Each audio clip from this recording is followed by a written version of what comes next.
Okay, so we've talked about all the different sets and subsets of all the numbers, the real numbers, and now we can talk about how we represent them mathematically. Okay, so there they all are. And we have different language we can use to talk about them, right?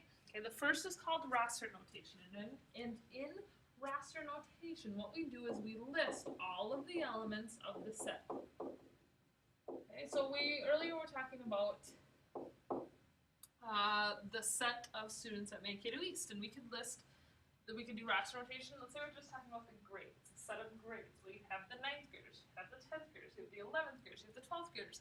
In our building, you have the 7th and the 8th graders too. Okay, but we would list all of the elements in the set, and we put them between braces. Okay, braces are the ones that are tough to draw. You can't draw them. Think about doing a little side note for you. It's an S over a 2 and a 2 over an S. Okay? So even if you can't do that, I know you can draw 2's and S's. You are gifted people. You can figure that much out. But anyway, we put them between braces.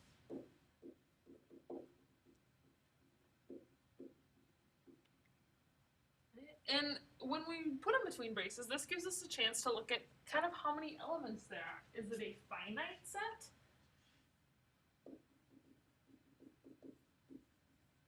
Or are we looking at an infinite set?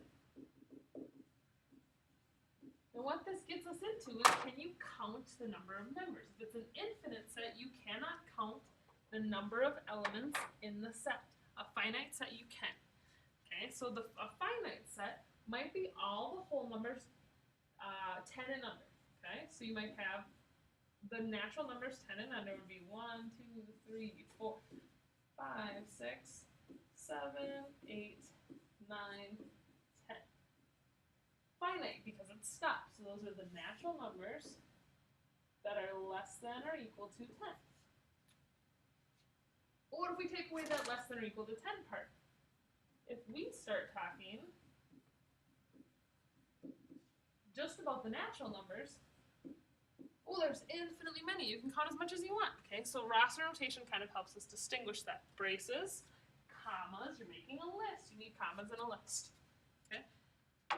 Like I said, roster notation probably the easiest to work with. Okay. So we get a little bit more intense. Now we're talking about interval notation. And interval notation is used when you want to show all numbers, or the entire range of numbers between two endpoints. Okay, so you have two endpoints and you're going to show the list of the numbers between. Let's move these down a little bit so I have a little extra to talk. For interval notation, we use parentheses when we see examples of less than or greater than, not equal to, an open circle on a graph, and all this will make sense in just a second, infinity, or negative infinity. What that means is those parentheses represent that idea of getting all the way up but never touching the number. Okay? We use brackets for less than or equal to, greater than or equal to, or closed circles. And so in those cases, when we'll pull up brackets. So let's just look at a quick example. I'm going to give you an example. We have a bunch of numbers.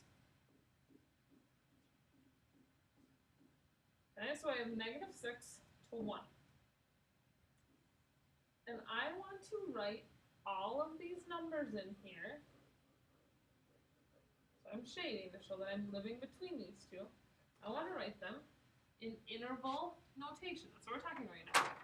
It's used for showing all the numbers between two endpoints. We have two endpoints. Our two endpoints are negative 6 and 1. Negative 6 and 1. Those are the endpoints. One on the left, the one on the right. Now, if the one on the left would have gone all the way till infinity, then I would write a negative infinity. But I'm not, because it stops at negative 6. Now I see open circles, so I'm going to put a parenthesis. And then I see closed circle at 1, so I'm going to put a closed parenthesis. And this, what's written in blue up there, minus the arrows, is interval notation for this picture, this graph that we have up here. Okay? So I'm going to put 2 more up here, and then you're going to pause me and tell me to shut up so that you can try it on your own. Okay? So here's your first one. I'm just going to do squiggles instead of shading. Squiggles are just as good. A little bit different scenario here. How do you treat the infinity?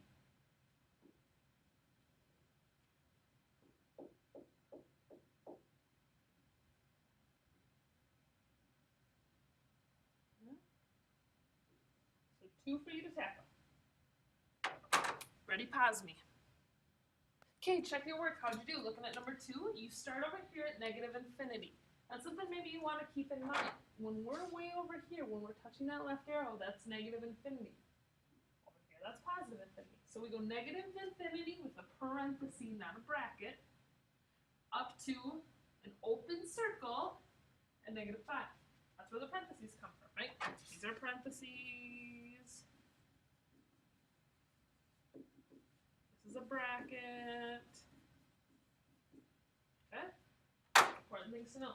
Then it starts up again at negative 1 with a closed circle at negative 1. And so with a closed circle, we put that bracket down, then we go all the way up to infinity once again, parenthesis back in infinity. Last one, just between 2 and 7, open circles, meaning parentheses, nothing too exciting there, right? So this is interval notation. Okay, interval notation, another way to represent sets. Third way to represent sets is with inequality notation.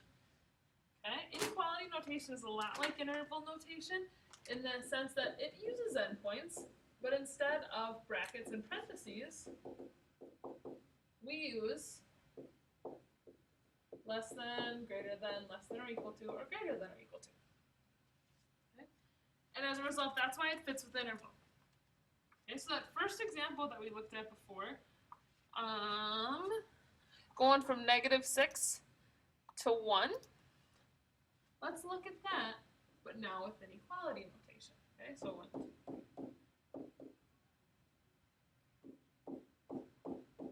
There it is. And we had open circle, closed circle. That still matters, right? Because they all kind of fit together. We saw that before.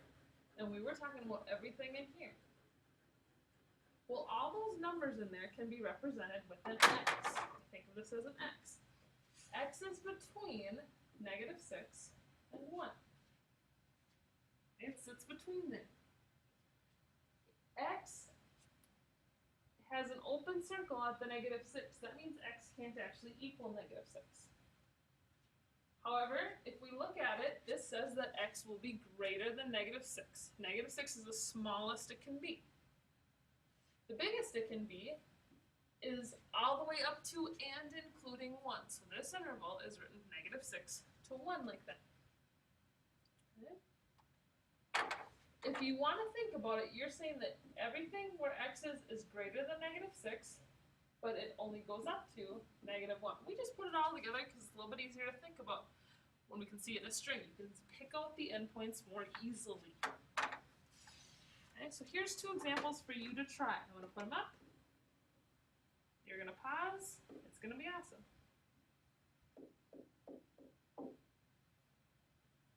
Okay, this first one's a lot alike. You have 2 endpoints and some points in between. The second one, a little bit different. Okay, we'll talk about that one in a second.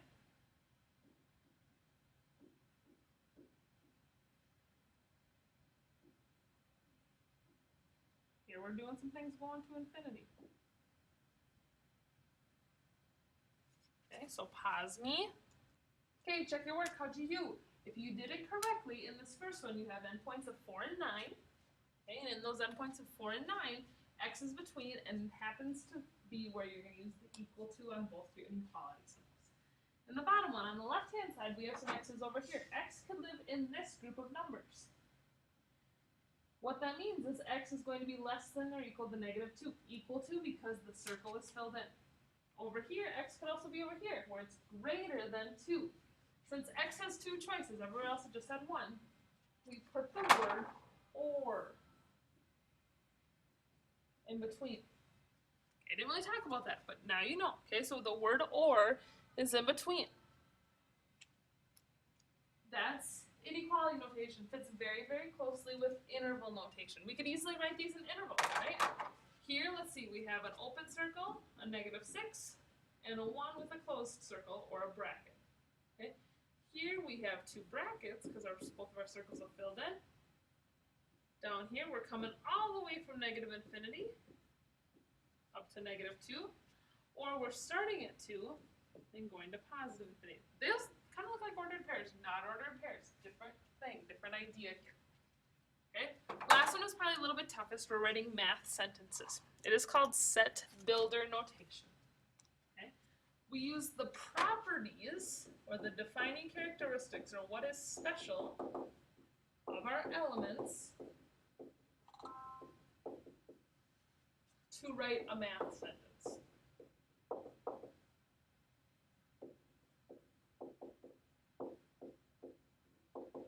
Okay, so we have the properties of what's special to help us write a math sentence. Okay, there are some key symbols that we use here. The first one is our set symbol. We use the brackets, right? We use the brackets. We also use this is an element of. 0 is an element of the whole numbers. 0 is an element of the whole numbers. And that's what that little E thing means. It means it's an element. Okay? And the last thing is we also use a vertical bar, which means such that. So it's a number of the elements such that it's odd. Okay? So we can talk about how to actually do this. I'm going to show you 2 examples. Okay? Maybe I'm going to try to show you 2 examples. There we go. Okay, the first one looks like this. We have a huge long list of numbers, right? There it is. Goes all the way up to infinity. Here's how we're going to start this. All of these always start the same way. We say the set of numbers x such that. Okay, we'll put some words to this in a second. Okay, the set of numbers x such that. In this case, all of our numbers are greater than 0, so all of x is greater than 0, and we're using everything on the number line, so x is also a real number.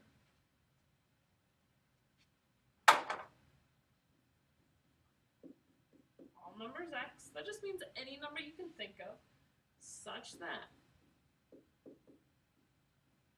x is greater than 0, and x is a real number.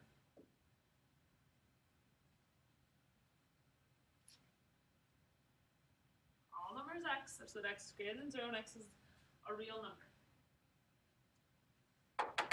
Okay, here's a different style. I'm going to give you one in roster notation. Here's another one.